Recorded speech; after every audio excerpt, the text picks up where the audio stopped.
21세기 사도행전을 쓰며 사는 사람들, 이 시간 진행의 이상진 장로입니다. 오늘 이 시간에는 우리 카나다에서 사역하고 계시는 이상열 선교사님 만났습니다. 선교사님 안녕하십니까? 네, 반갑습니다. 네, 반갑습니다. 네. 네네.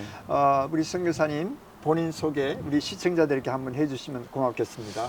네, 안녕하세요. 저는 이상열 선교사고요. 캐나다에서 우리가 흔히 말하는 인디언이라는 사람들인데, 그런 인디언이라는 말은 좋은 말은 아니지만 그 원주민들을 선교하고 있는 이상열 선교사이고요. 2013년에 우리 GMS라는 선교단체에서 파송되어서 현재 지금 사역하고 있습니다. 네, 이렇게 지금 우리가 만난 곳은 카나다 그 원주민들이 사역하는 곳은 아니고 이곳은 미국입니다. 시애틀 부근에 있는 시백이라고 하는 곳이 있는데 GSM 순환 목자 선교회가 지금 세계 선교 대회를 하고 있는데 이곳에 와서 우리 대회 기간 중에 잠시 만났습니다. 오늘 아침에 프레젠테이션 하는 걸 듣고 아주 감명 깊게 들었는데요. 우리 선교사님 어디 카나다에 오셔서 2013년에 오셨다 그랬습니까? 네, 그렇습니다. 네. 그 오시기 전 얘기부터 잠시 드리고 싶은데요. 우리 신앙 얘기 한번 해보시면 어떨까요? 저는 이제 경남 하동이라는 곳에서 태어났는데 6남매 중에 막내로 태어났습니다. 네. 저희 아버지가 저희가 예수를 믿게 된 것은 저희 아버지가 40대 중반에 예수를 믿게 되었는데, 사실은 아버지가 이제 사업을 그 당시에 소장사 사업을 하시다가 네. 쫄딱 망하시고 어허. 그러다가 병원에 갔더니만 위암 말기라고 네. 그래서 더 이상 살 수 없다 그런 얘기를 했는데, 그때 저희 어머니 아버지가 신실한 불자들이었습니다. 그렇습니까? 신실한 불자였는데 더 이상 살 수 없다라는 소망에 절망하고 있는데 유언까지 하셨습니다. 네. 그런데 그때 그 외래로 다녔던 그 외숙모님 집이 교회를 다닌 분들이셨어요. 네, 네. 그래서 이제 외숙모님들이 참 인격이 좋으셔야 되는데, 저도 느끼는 바긴 하지만 네. 뭐 이래도 죽고 저래도 죽고는 교회나 가보소 이런 거. 그러니까 네. 뭐 참 예수 전도할 때 인격이 좋아야 된다는 그때 깨닫게 된 건데, 네, 네. 그럼에도 불구하고 저희 집에 복음이 들어오려고 했는지 저희 아버지는 절대 사람이 막판에 신앙을 바꾸면 안 된다, 종교를 바꾸면 안 된다, 절대 절에 못 간다, 교회를 못 간다 그랬는데, 저희 어머니가 네. 지푸라기 잡는 심정으로 교회에 부흥회 한다고 해서 네. 그곳에 참석하게 되었습니다. 네, 네. 그날부로 저희 어머니가 성령을 체험하셨어요. 네. 그래서 어머니 말씀에 의하면 아버지가 돌아가시면 똑같이 극단적 선택을 하시고 아이들은 다 고아원 같은 데 입양 보내려고 아마 그때 그래 됐으면 제가 미국 시민권자가 됐을 수도 있습니다만 네. 어머니가 성령을 받고 담대해지셔서 네. 하나님이 살 길이구나. 그렇게 하셔서 아버지 보고 매일 교회를 가자고 해도 안 가셨는데, 결국은 아버지가 거의 마지막 날 부흥에 참석하셨는데, 네.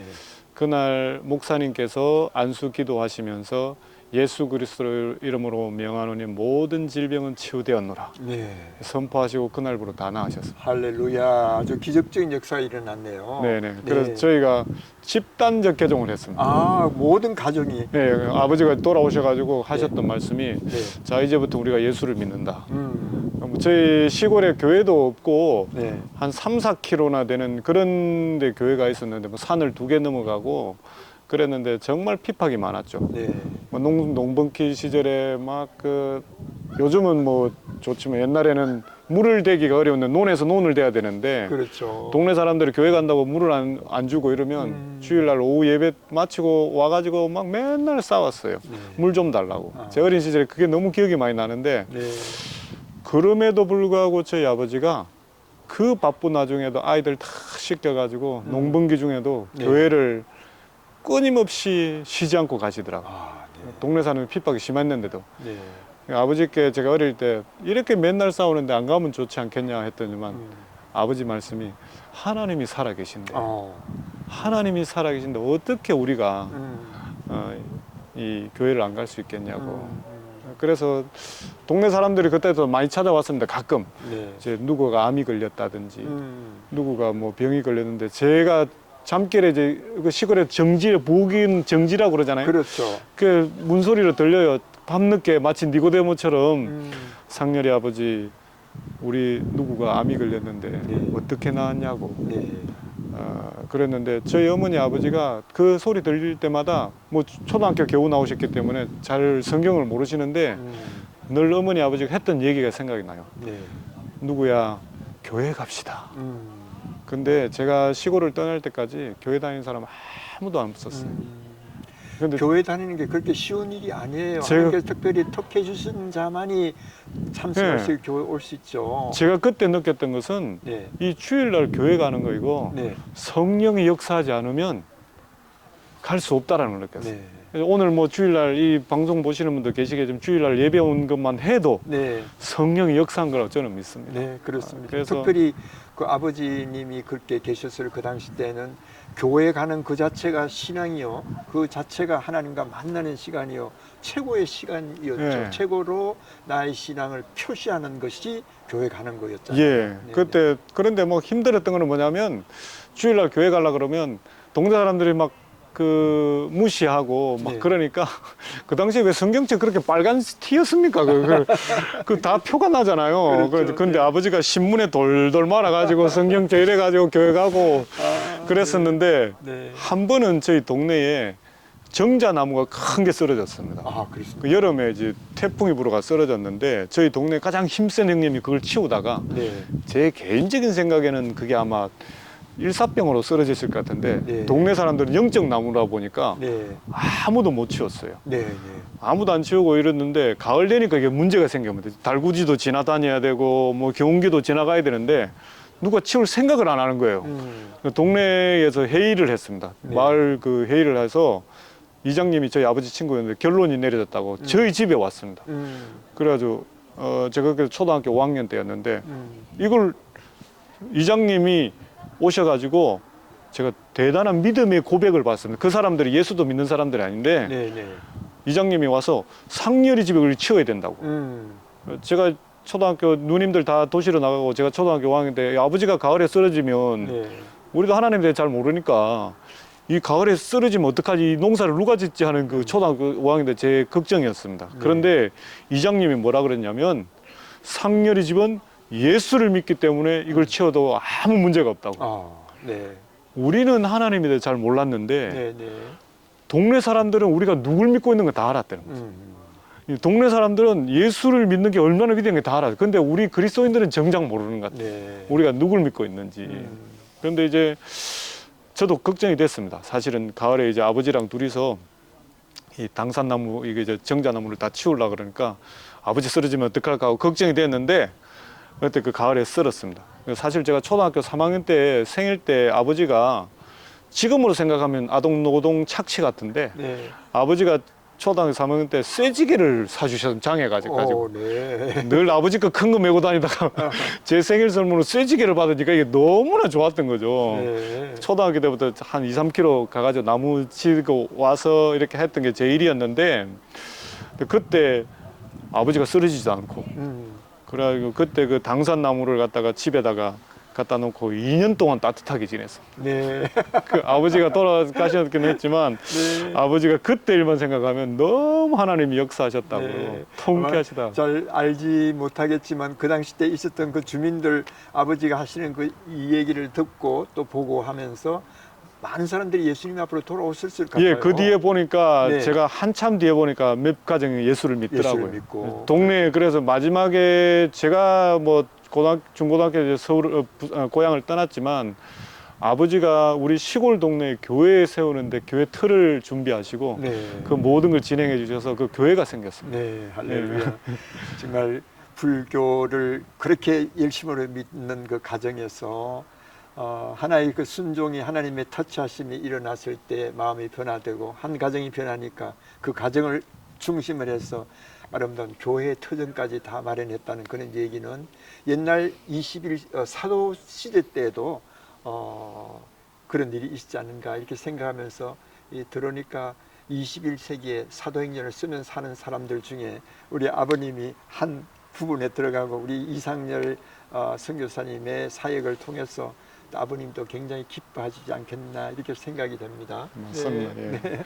자, 그 시골에서 그다음에 이제 미국으로 캐나다로 왔습니다. 어떻게 오시게 되셨어요? 저는 사실 이제 법대를 다녔던 사람이고 네. 꿈이 이제 정치를 하는 게 꿈이었습니다. 아, 옛날의 꿈이. 예. 네. 그래서 이제 뭐 다른 비하인드 스토리도 있지만 네. 그런데 이제 저희가 그 비하인드 스토리를 좀 얘기해 주세요. 뭐 저희 집안이 완전 뭐 그 문중과 재판이 있어가지고 왕창 망했습니다. 그래 아버지가 네네. 뭐 심각한 문제도 빠지고 예수를 믿어도 재판에는 뒤지더라고요. 네, 그럴 수도 있겠죠. 그랬는데도 이제 끝까지 아버지가 신앙을 지키셨고 그랬는데 이제 제가 이제 원수를 갚기 위해서 이 우리를 힘들게 한 원수를 갚기 위해서 이제 법대로 가게 되고 네. 앞으로 내가 이제 판검사가 되어서 내가 잘 살아보고 그리고 또 우리를 힘들게 했던 사람들을 갚아주겠노라 뭐 이렇게 하는 그런 원한의 마음이 많았습니다. 네네. 그러고 있는데 공부를 하는 중에 하나님이 저에게 제 가운데 생겼던 질문 하나가 과연 하나님은 살아계신가? 아버지의 그런 어떤 위대한 신앙은 있지만 제 가운데는 과연 하나님이 계신가에 대한 질문이 한번 공부하는 중에 생겼습니다. 네. 그러면서 제가 이제 YM이라는 단체에 이제 DTS를 가게 되고 네. 학업을 좀 잠시 쉬었다가 또 갔다 오고 그러면서 또 공부도 하고 이러는데 하나님이 그때 제 가운데 주셨던 마음은 정말 네가 영혼을 지배하기 위한 것이 아니라 영혼을 섬기기 위한 내 일꾼으로 좀 사역하면 어떻겠느냐 하는 그런 네. 마음을 주셨습니다. 네네. 네. 그래서 정말 고민이 많았습니다. 그래서 물론 이제 네. 목회자가 됐기도 했고 네. 그런데 이제 목회를 2013년 정도 어간에 네. 이제 뭐 여러 나라에서 이제 또 한국에서 담임 목사 자리가 몇 군데 나왔습니다. 네. 그런데 이제 저희가 하기 전부터 집사람과 저는 아내는 시베리아에서 있는 그 시베리아의 알타이라는 공화국의 유일한 한국인 선교사로 있었고 네. 제 같은 경우는 이제 티벳을 왔다 갔다 하면서 티벳 선교사가 되려고 네. 준비하고 있던 터라 결국은 저희가 이제 한국에서 제주도에서 만나서 네. 하나님이 우리 가운데 어떻게 하실까에 대한 기도하는 중에 한국에서 이제 10년을 목회를 하고 나서 네. 그때 이제 30대 후반이었는데 더 이상 하나님 우리를 해외로 부르셨는데 네. 해외 선교사를 부르셨는데 더 이상 우리가 있을 수 없다라는 마음을 하고 있는 중에 여러 해외에서 콜이 왔었습니다. 네. 뭐 한인교회 담임 목사, 네. 뭐 인도네시아, 중국, 뭐 미국 이런 데서 한인교회 담임 목사가 왔었는데 우연찮게 네. 캐나다 밴쿠버부터 처음으로 아메리카 땅을 한번 가족이 놀러 와보자 네. 이런 마음으로 밴쿠버부터 저 시애틀까지 샌디에고까지 네. 서부 일주를 하는 경우가 있었는데 그때 원치 않게 네. 캐나다의 원주민 지역을 보게 된 겁니다. 네. 그러니까 우리가 돌아가는 비행기에서 어디 대우가 좋은 데를 생각해보고 인도네시아가 좋을까 미국이 좋을까 그렇게 계산을 하고 가면서 이제 저희들이 확인을 해서 이제 우리가 거기 가겠습니다라고 선택하려고 했는데 사실은 그 원주민 지역을 보고 네. 우리의 마음이 내려앉았어요. 글쎄요.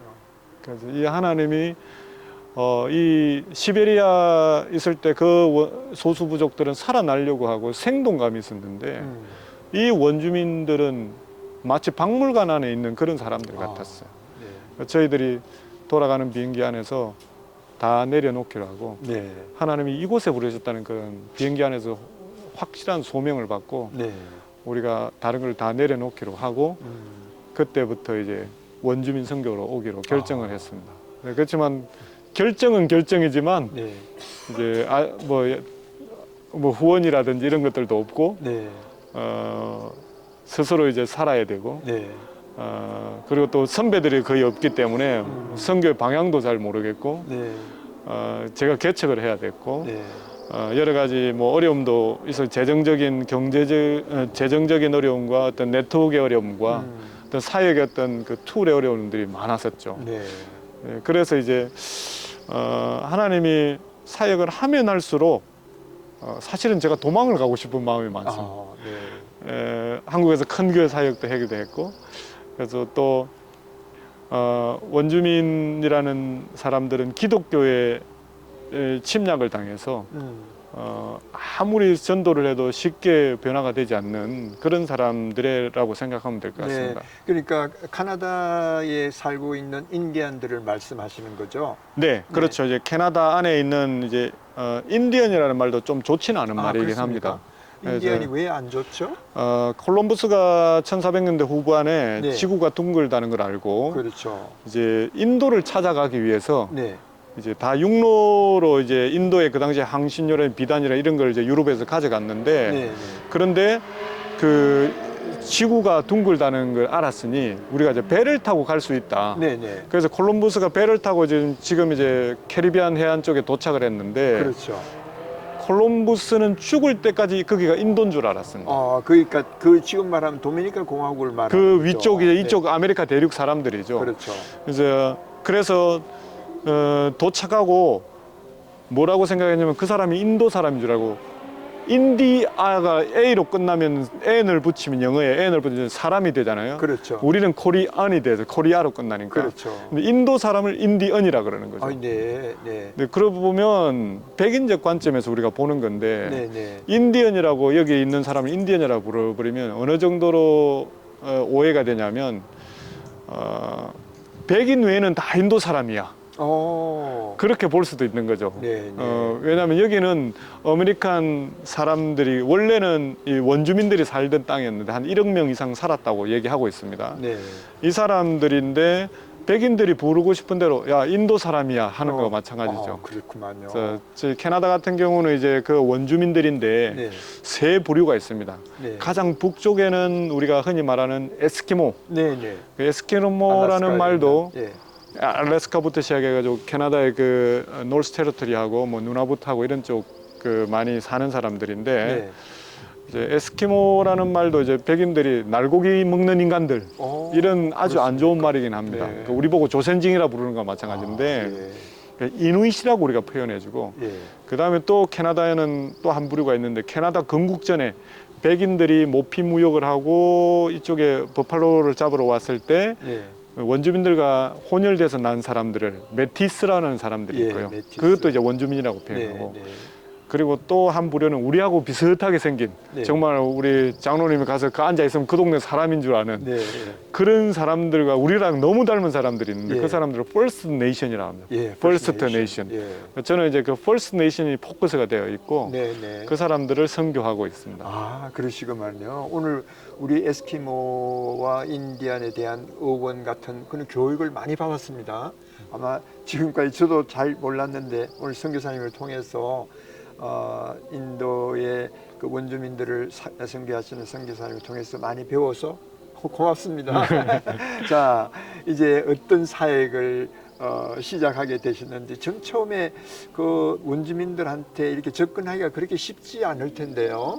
네, 이제 보시듯이 캐나다나 미국이 어떤 기독교의 가장 왕성한 나라 아니겠습니까? 그렇죠.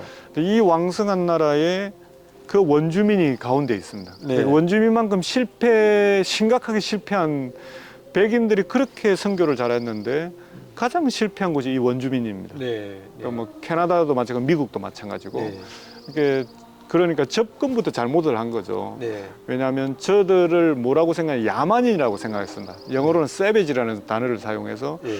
야만인들을 바꿔야 된다. 네. 문명화시켜야 되고 야만인들은 사탄적이다. 네. 이렇게 생각했습니다. 네. 그래서 캐나다 같은 경우는 어떻게 했냐면 부모가 갖고 있는 모든 야만적인 것과 사탄적인 걸 다 빼내야 된다. 라는 그 생각을 하게 됐습니다. 그래서 자연적으로 유럽 교회가 유럽에서 사람들이 와가지고 기숙 학교를 만들어냅니다. 네. 그래서 10년 동안 그 아이들을 고향으로 집으로 안 보냅니다. 네. 혹시 부모의 말과 문화를 배울까봐. 네. 그 카톨릭과 기독교들이 가장 많이 운영을 했는데 150년 동안 136개를 마지막 문 닫은 게 1996년입니다. 네, 지금 어떻게 보면 30대 후반들도 다 경험한 사람들이 원주민들이. 네. 그래서 그 사람들을 갖다 강제로 교육을 시키고 부모의 말을 못하게 하고 부모의 말을 한다면 혀 내라고 바늘로 찌르고 그리고 아이들을 제노사이드라고 표현까지 하는데 학살, 대량 학살을 일어나죠. 네, 네. 그래서 그러다 보니까 기독교 하면 침략자라 보이고 예. 그리고 예수님은 그 침략자의 신의 아들인 거죠. 그래서 저희들이 심지어 여름 성경학교를 한다고 바이블 캠프를 들어가면 사람들이 와서 젊은 친구들이 아이들이 와가지고 누구 이야기 가르치는 거냐면 예수님 이야기라고 얘기하면 그 아이들이 뭐라고 하냐면 그 나쁜 사람 얘기인데 네. 그런 교육을 받게 되는 거죠. 네. 근데 저 같은 경우는 그런 어떤 가르치기보다 제가 요한계시록 7장 9절 말씀에 각 나라와 민족과 백성과 방언이 하나님을 찬양한다고 했으니 네. 하나님이 우리의 방식이 아니라 그들의 방식대로 하나님을 예배하도록 만들어주는 게 가장 우선이겠다. 네. 그러려면 그들의 문화를 존중하고 그들이 살아가는 방식을 존중해 줘야 되는 것. 그래서 처음 저도 이제 원주민 선교하겠다고 네. 원주민 추장 나와라. 그런데 정말 무례한 거였죠. 네. 그렇지만 지금은 제가 그 원주민 지역에 가서 원주민 언어를 배우고 네. 원주민 문화를 배우고 뭐 원주민 언어를 할 수 있는 사람이 많이 저는 잘하는 건 아니지만 네. 그 언어를 배운 코스를 한 사람이 아마 선교사들은 많이는 없습니다. 거의 그렇겠죠. 없다고 보면 됩니다. 그 어느 그 선교사님이 가장 그 선교 현장에서 중요한 것이 그 나라 그 지역의 언어를 배우는 거잖아요. 그런데 보통 우리 한국 사람의 경우는 영어권이 가장 그래도 쉬울 거고 그 다음에는 뭐 일본어나 혹은 잘하면 뭐 스페니쉬 뭐 이렇게 되지만 그 특별한 그 원주민들의 언어는 또 특별할 거 아니에요. 네. 아니, 언어 배우는데 굉장히 시간이 많이 걸렸을 것 같아요. 얼마나 걸렸습니까? 뭐 완전하게 언어를 잘하는 건 아니고요. 왜냐하면 저희 선생님도 언어를 잃어버려서 다시 배운 사람들이라 네. 그럼에도 불구하고 저희가 한 2년 정도 네. 그 원주민 언어를 하게 원주민 언어뿐만 아니라 문화를 같이 배우는 거라서 그렇죠. 그 나중에 알고 봤더니만 그 부족도 더 이상 언어를 원주민 언어를 배울 사람이 없어서 네. 그리고 가르치는 선생님도 제대로 언어를 잘 하시는 분이 아니기 때문에 더 이상 언어를 할 수 없다라고 학교를 네. 할 수 없다라고 결론 난 것이었는데 네. 네. 저희가 그 일이 어느 학교가 시작되고 난 뒤에 한 1년 뒤에쯤에 저희가 그 캐나다 UBC라는 대학이 가장 좋은 대학이 있습니다. 예, 예. 그 대학에 초청을 받았습니다. 네. 거기에 가 보니까 그 죽은 언어들을 조금 살려보려는 입문 과정을 하는 코스가 있더라고요. 네, 네. 그곳에 저희들이 초대를 받았는데 알고 봤더니만 이렇게 학교가 아니라 부족에서 이렇게 언어를 하는 곳은 저희가 유일했던 거죠. 네. 그때 행사에 참석하고 돌아오는 길에 우리 선생님이 언어 선생님이 그러더라고요. 고맙다고. 왜 고마우냐? 나는 당신들한테 배워서 고마운데 이랬더니만 우리 언어를 더 이상 배울 수 있는 배우는 클래스도 없고 배울 사람도 없어서 이미 영어가 다 잠식이 돼 버려 가지고 네. 없었는데 네. 너희들이 와서 8년 전에 문 닫았던 걸 너희가 열어줬다고. 와. 그래서 이제 저희 때문에 한 30-40명이 배우게 되었습니다. 네. 같이 이제 나이 드신 분도 같이 배우고 이랬는데 몇 년 뒤에 캐나다에 법이 생겼는데 뭐냐면 모든 초중고등학교는 원주민 언어와 문화를 교양처럼 한 과목씩 듣는 게 그 법이 되었습니다. 네. 근데 문제는 그 체계적으로 배운 사람들이 거의 없었는데 네. 저희랑 같이 1년 반 동안 그 배웠던 원주민들이 네. 그 정도의 자격적으로 네. 자격이 갖춰진 그분들이 다 지역의 선생님으로 다 나갔습니다. 아주 대량으로 선생님을 한 양성하는 30명이 되신 겁니다. 그랬더니만 그 중에 한 분이 이제 테드 톡이라는 데 나갔습니다. 네. 나갔는데 그분이 이제 그런 얘기를 했습니다. 자기 부족이 늘 백인들한테는 듣던 얘기가 우리는 침략을 당했다. 너희 문제는 문제가 있다. 너희 문화는 잘못됐다. 너희 언어는 잘못됐다. 이랬는데 외국인 한국에서 젊은 저희 부부가 와가지고 네. 가르쳐 달라 그러니까 그 사람들 어떤 생각을 했냐면 우리 문화와 언어가 중요한가? 라는 생각을 하게 됐다는 거죠. 네. 그래서 그러면서 제가 또 크리스마스 때 원주민들 찾아뵙고 어르신들 인사하고 그렇게 했더니만 그쪽 부족이 저한테 너희가 왜 언어와 문화를 배우려 그러냐. 그리고 왜 우리 어르신들을 찾아다니면서 이렇게 선물을 나누냐. 그런데 나는 한국에서 왔고 당신들의 문화가 소중하다는 걸 알고 그래서 당신들한테 배우고 싶고 그리고 또 우리 한국 문화는 어르신을 존중하는 문화가 있기 때문에 이렇게 항상 존중하는 문화로 인사드리는 게 나는 도리라고 생각한다 했더니만 그분이 이제 그 테드톡에 나가서 아 우리가 앞으로 바깥과 이렇게 관계를 해야 되겠구나. 우리도 소중한다는 우리 스스로를 깨닫고 우리가 이제 나눠야 되겠구나 해가지고 이분들이 자존감이 많이 올라가는 역사들이 일어났죠. 와. 선교사님을 통해서 그 지역에 있는 그 인디안 그 원주민들의 이 생각과 사상과 이 비전이 많이 그냥 깨어지고 바뀌고 그렇게 했네요. 네, 그래서 감사하게 저희는 저희들이 배우러 들어갔지만 예, 예. 그게 계기가 되어서 그 지역에 선생님으로 바뀌면서 네. 또 다른 일도 있었습니다만은 이제 그 당시에 원주민 중에 또 크리스찬이 한 분이 있었습니다. 네.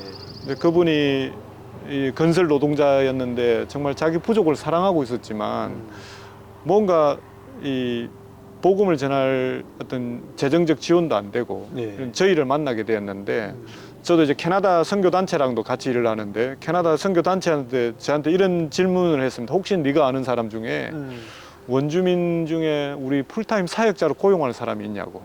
사역자가 되는 거죠. 그렇죠. 근데 그쪽 제가 알던 분이 그 어느 학교에서 만난 분을 제가 그분을 소개시켜 드렸습니다. 네.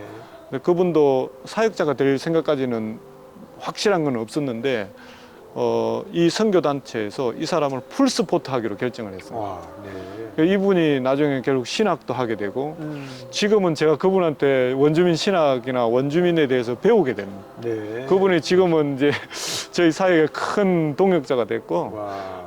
언제든지 이제 그분이 제가 어떤 질문들을 하고 네. 원주민에 대해 얘기하면 이분이 저에게 도움을 주는 네. 그런 위대한 사역자가 되어 있는. 와, 이게 참 어떤 사람과 이렇게 연결되느냐에 따라 가지고 아주 굉장한 그 차이가 많이 나는 것 같아요. 네, 어떤 네. 면에서 그 가르쳐줬던 또 소개해줬던 그 학설을 통해 가지고 우리 선교사님이 하고 계시는 그 사역의 큰 보탬이 지금 되고 있다고 그렇게 말씀하시는데 그렇다면 이제 그 지금까지 인디안 그리고 원주민 선교 사역을 하면서 한 보람되었던 일 중에 그 큰 보람 중에 하나겠어요. 네. 또 어려운 점은 어떤 점이 있나요? 사실은 원주민 선교하면 잘 모르고 심지어 잊혀져 가는 사역이고 네. 한국에서도 관심도 별로 없고 네. 뭐 제 같은 경우 주파 선교회도 지금 뭐 한 6, 7년 하다가 네. 끊어진 상태고 네. 뭐 캐나다 하면 잘 사는 나라지. 네. 그다음에 뭐 미국 하면 뭐 기독교가 많지 이 정도 네. 생각하지. 네. 네.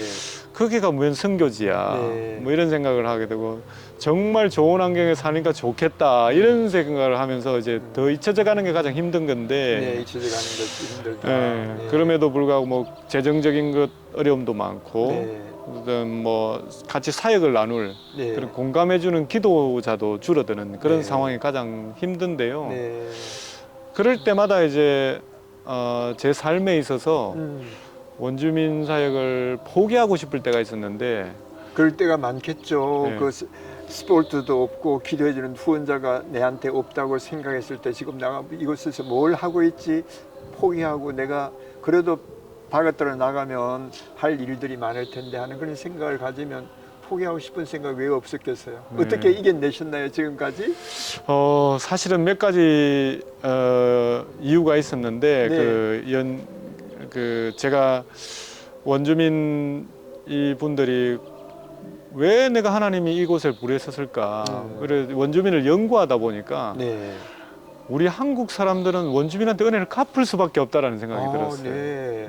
특별히 아까도 말씀드렸던 가장 북쪽에 있는 사람들이 이누잇 사람들인데 이누이트, 예. 인디언. 예. 예, 그 사람들도 에스키모 그 사람들이라고 표현할 수 네네. 있죠. 이제 그 사람들도 정말 캐나다 백인들이 누렸던 그런 아이들이 교육도 못 받았어요. 그렇죠. 그런데 이제 캐나다 정부에서 너희들이 국가를 위해서 희생을 하면 우리가 당신 자녀들을 백인들처럼 그런 교육을 시키겠다고 했는데 그 국가를 위해서 희생할 수 있는 일이 뭐였냐면 군인이 되는 거예요. 군인이 되면 너희 후손들에게 교육을 시키겠다 이렇게 약속을 했네요. 약속은 했었죠. 네네. 근데 그 중에 이누잇 중에 첫 번째로 군인이 된 사람 이름이 위탈툭이라는 분이에요. 위탈툭. 예, 그분의 원래 이름의 뜻은 순수한 눈 이런 뜻입니다. 예, 순수한. 근데 그분이 이 캐나다의 이누이스로도 첫 번째 군인이 되시는 분이에요. 아, 그렇습니까? 예, 네. 그래서 그분이 훈련을 받고 이 전쟁에 참전을 했습니다. 아, 네, 네. 그 참전한 전쟁이 6.25 전쟁이에요. 오, 1950년대 우리 한국에서 있었던 6.25 전쟁에 그분이 참석했다. 그러니까 카나다 군인으로 참석한 거죠. 그렇죠. 캐나다 네. 원주민인데 6.25 전쟁에 참전하셨 건데, 네. 즉 우리가 흔히 뭐 안 좋게 말하는 에스키모, 네. 에스키모의 1호 군인은 한국 전쟁에 참전하십니다. 와, 대단한 역사를 오늘 배우네요. 예, 또 심지어 본인들의 그 나라가 이누이트의 자치정부도 안 생긴 상황에서 네. 한 나라의 자유를 위해서 목숨을 건 사람들이었죠. 네. 그분의 자서전이 나와 있는데, 그 네. 불어로 나와 있는데 영어로도 번역되어 있습니다만은 저희가 다시 한국어로 번역 작업 중이긴 한데, 네, 네. 그 책 제목이 불어로 된 내용은 한국어로 번역하면 툰드라에서부터 한국전까지. 와. 책의 제목이 그렇습니다. 그렇습니까? 영어로는 물론 이제 뭐 From Tundra to Trench라고 해가지고 뭐 툰드라에서 참호까지라고 바꿨는데, 예. 저희가 이제 한국어로 번역을 하면 예. 툰드라에서부터 한국 전쟁까지로 전쟁까지. 바꾸고 싶습니다. 네, 근데 바꾸고 그렇구나. 싶은데 그분의 책 내용 중에 여러 가지를 보면 한국이 얼마나 심각한 상황인지가 다 나와 있고요. 아, 6.25 전쟁 중에. 네. 그 다음에 또 그 일사후퇴 같대요. 네. 그 찬바람을 맞으면서 후퇴할 수밖에 없는 그 상황에서 참호 밖에 나와서 네. 그 찬바람을 맞으면서 그분이 뭐라고 얘기하냐면, 내 고향 그레이트 우웨이를 갔다. 아. 이곳을, 내가 이곳을 이제 지켜야 되겠다. 그 찬바람이 자기 고향의 찬바람 같다고. 아. 그렇게 표현까지 한 그런 그렇- 내용들이 있습니다. 옛날 한국이 많이 추웠잖아요. 예, 특별히 예. 6.25 때 그 1.4 때 내려오는 그 풍경들 보면 막 추위에 떨면서 하는 그런 광경을 우리 후손들이 이제 느끼고 있는데, 네. 그래서 그분이 이제 그곳에 그 참전하고 나서 지금 또 살아 계시나요? 그분은 돌아가셨고요. 네네. 4년 정도에 돌아가셨는데, 아, 네. 그분이 정말 이 한국을 위해서 고생하셨지만, 네. 사실은 캐나다 원주민들이 더 많은 사람들이 참전을 했습니다. 아, 그렇습니까? 심지어 6.25 전쟁에 참전할 때 그 수송선이 있죠. 사람들, 군인들을 태우거든. 수송선 이름도 원주민 부족 이름을 다 붙여가 아, 갑니다. 그렇습니까? 우리나라 같으면 배를 하나 만들면 뭐 네. 광개토함, 그리고 네. 영원히 광개토함이 되듯이 그렇죠. 그 수송선 모두가 어. 원주민 부족 이름을 붙여서 나가요. 아, 네. 그래서 그래서 이- 원주민이 많이 참석했다는 말이에요. 네네. 그렇게 네. 참석도 했고, 또 예를 든다면 제가 이제 6.25 참전 용사들 중에 원주민 모임에 한번 간 적이 있었습니다. 네. 어느 지역에 갔더니만 7분이 살아 계시다고. 아, 네. 그래서 이제 그때 이제 우리가 7분 정도구나 생각하고, 이제 캐나다나 미국 문화는 네. 아시듯이 뭐 모자에다가 네. 메달에다가 이 두건에다가 벨트 이렇게 한 세트 정도로 해서 그렇죠. 손수건하고 탁 드리는 게 있는데, 네. 7세트를 저희가 준비해 갔습니다. 아, 네. 당일날 갔더니만 30 몇 명이 나오신 거예요. 아, 그래요? 35명 정도 나오셨는데, 혹시나 이분들이 뭐 다른 전쟁 갔다 오신 거 아닌가 생각했는데, 네. 알고 봤더니만 사진들이 다 있습니다. 네. 38승 뭐 이런 비스값에서 찍고, 와. 어떤 뭐 봉우리니면 봉우리 뭐 이런 뭐 전투 현장 뭐 무슨 고지 이렇게 다 네. 되어 있는 겁니다. 그래서 네, 네. 한 분도 참전 안 한 사람이 아니었던 거예요. 다 참전하신 거예요. 네. 근데 이제 그분들은 그래도 미안한 마음이 들었죠. 어떤 분은 모자만 드리고 어떤 분은 벨트만 드리고 이런 사태가 벌어졌는데, 네. 그 행사가 다 끝나갈 무렵에 네. 이제 사람들은 다 떠나고 네. 저 뒤에 할아버지 한 분이 쓸쓸하게 앉아 계시더라고요. 네. 네. 그래서 저 그때 찾아가 가지고 할아버지는 어떻게 오셨냐고 여기 네. 여쭤보니까 할아버지가 나도 한국전 참전 용사라고. 네. 아니 할아버지가 어떻게 그 참전하셨는데 어떤 기억이 있으시냐고 물어보니까 뭐 네. 어떤 고지들을 얘기하시면서 네. 한국어를 뭐 금사리 이런 얘기를 네. 하시더라고요. 네. 네. 그래서 제가 깜짝 놀라서 왜 이제 오셨냐. 네. 그러니까 뭐 이 캐나다나 미국도 마찬가지로 원주민 지역에 아직 제대로 통신 시설을 잘 안 해주는 데가 많습니다. 네. 그래서 할아버지 뭐 연세도 드셨고, 근데 오늘 보니까 한국전 참전 용사들 위로해야 한다고 달려왔다는 거예요. 예. 왔는데 보니까 행사는 다 끝나버린 거죠. 네. 그래서 할아버지가, 그래서 제가 할아버지께 여쭤봤습니다. 한국전 생각하시면 기억나는 게 있으시냐고. 네. 그러니까 그거는 좀 따뜻한 지역이었다 보니까 한국전 생각하면 추워 죽는 줄 알았다고. 아. 너무 추웠다고 그렇게 네. 얘기하시면서 할아버지가 저한테 물어 한국이 어떻게 됐냐고. 네. 왜냐하면 6.25 전쟁에 참전했던 미군이나 캐나다 군인들은 2차 세계대전이 끝난 지 얼마 안 돼가지고 네. 평균 나이가 18살, 네. 17살, 18살밖에 안 됩니다. 그렇죠. 2차 세계대전 때 너무 많이 죽어서 네. 남아있는 사람은 그런 젊은 친구들이었으니까. 근데 이제 그 6.25 전쟁을 하고 돌아왔는데 보니까 자기는 너무 힘들었던 거죠. 네. 그걸 잊고 싶었고, 네. 그리고 그 전쟁 후 스트레스 때문에 그렇죠. 밤마다 이제 그 꿈을 꾸는 겁니다. 그 뭐 외상 후 스트레스라고 해가지고 그렇죠. 막 참호에 폭탄이 터지는 거 막 너무 괴로워가지고 지금 몇십 년을 지금 괴로워하고 있다고 그러더라고요. 그래서 할아버지 한국이 어떻게 바뀌었는지 정말 깜짝 놀라실 거라고 그랬더니만 뭐 어떻게 바뀌었길래 저한테 그러더라고요. 그래서 자기는 한국 전쟁하면 지금도 생각나는 옛날 게 그 생각하겠죠. 네. 생각해 보면 서울이라는 데가 수도 같은데 네. 하도 그 침략 당하고 수복하고 몇 번을 했기 때문에 제대로 된 건물이 없었다고. 그리고 제대로 된 올라가 있는 빌딩들도 군인조차도 못 썼다고. 왜냐하면 언제 무너질지 모르니까. 그리고 길바닥에 보면 막 그 초가집에 보면 누군가가 줬는지 모르겠으나 군인들 모포를 바닥에 깔고 한 가족이 일가족이 막 애 대여섯 명씩 누워 자고 이러더라는 거예요. 그래가지고 겨울에는 추우니까 네. 집에 있던 썩갈에 그 나무를 다 뽑아다가 그걸 집에 들어가면 무너질까봐 그걸 불태우면서 서울의 겨울은 잿더미였다고. 그 완전 그분 말에 표현하면 원주민보다 더 심각한 지역이 그런 지역이었다고. 그래서 그게 어떻게 바뀌었냐고 저한테 묻더라고요. 네. 그래서 제가 그래서 할아버지 저 돌아다니는 자동차 중에 현대 기아차 보셨냐고 그러니까 그 일본 회사 아니냐고 그러더라고요. 할아버지 그 한국에서 만들어냅니다. 네. 할아버지가 어메이징 이러더라고요. 어메이징 어떻게 그럴 수가 있냐고.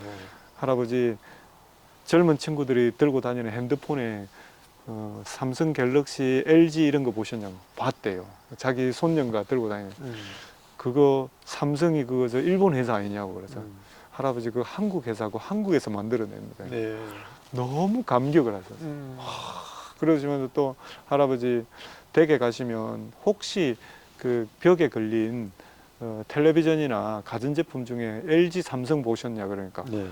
그 자기 집에도 한 대 있대요. 네. 그거 할아버지 한국에서 만들어냅니다. 그러니까 어떻게 그렇게 될 수가 있었냐고. 네. 그러면서 너무 감사해 하더라고요. 그러면서 할아버지가 했었던 말은 자기가 밤마다 그 폭탄 터지는 그 꿈에서 깨어날 때 괴로워했는데 너 이 얘기를 들어보니까 내 마음에 모든 상처가 씻기고 이 내가 힐링이 되는 것 같다고. 네. 그렇게 얘기하시면서 자기가 이때까지 전쟁 나간 게 너무 괴로웠대요.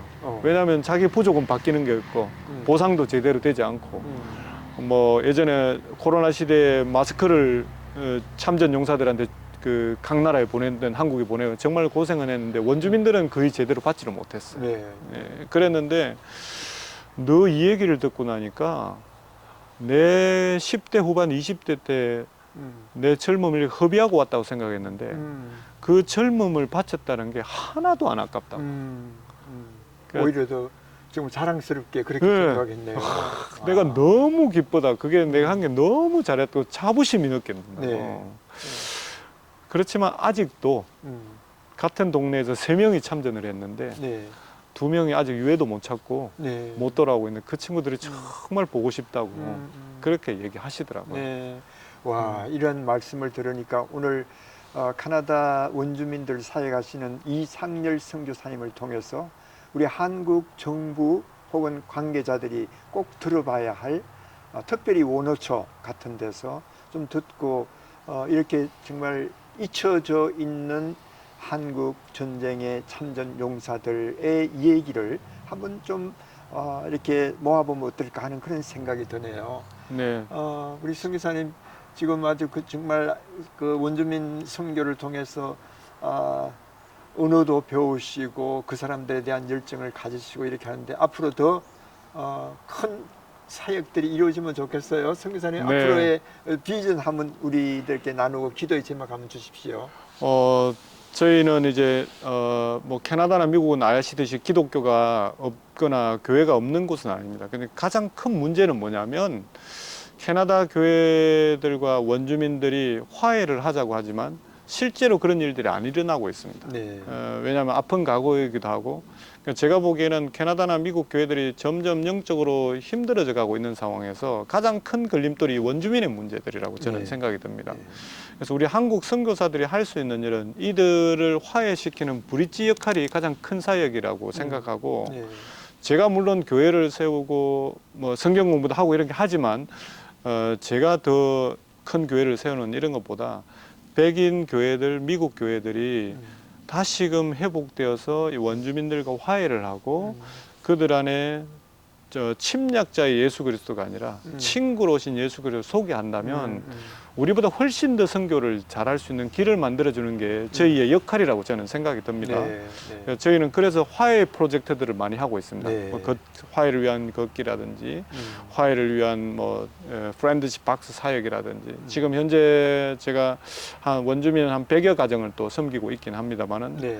뭐 그런 일들, 특별히 이제 한국 선교사님들이 해야 될 일이 아까도 뭐 원주민 참전 용사들을 위해서 우리가 은혜를 갚는 마음으로 해야 되겠지만 수많은 또 이 한국 교회와 한국이 또 한인들이 할 수 있는 일은 우리는 원주민들에게 역사적 지문이 없기 때문에 훨씬 그 과교 역할을 잘할 수 있다고 봅니다. 그렇죠. 그래서 우리가 그 일을 해야 된다고 보고 네.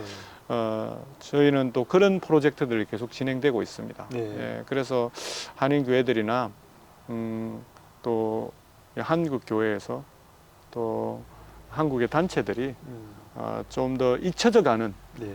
원주민들에 대해서 좀 더 회복시키는 일에 같이 하면 참 좋겠다는 생각이 듭니다. 대단히 고맙습니다. 우리 21세기 사정전을 쓰며 사는 사람들, 오늘은 캐나다에서 원주민 사역을 하고 계시는 이상열 선교사님과 함께했습니다. 여러분, 저희들은 오늘 옛날에 몰랐던 것을 많이 배우게 되고 또 앞으로 해야 할 우리 크리스찬들의 새로운 하나의 그 짐을 우리가 진 것 같은데요. 예수님께서 이 땅에 오신 것이 죄인인 우리 사람들과 하나님, 거룩하신 하나님과의 관계 사이에서 중보 역할을 하면서 우리를 화목해 하셨던 예수님의 마음을 가지고 우리도 중보자로서 혹은 화해자로서 우리 캐나다에 계시는 우리 원주민들을 향한 사랑을 나눠주면 어떨까 생각합니다. 우리 오늘 이상열 선교사님과 함께해서 대단히 감사합니다. 선교사님 감사합니다. 네, 감사합니다. 예.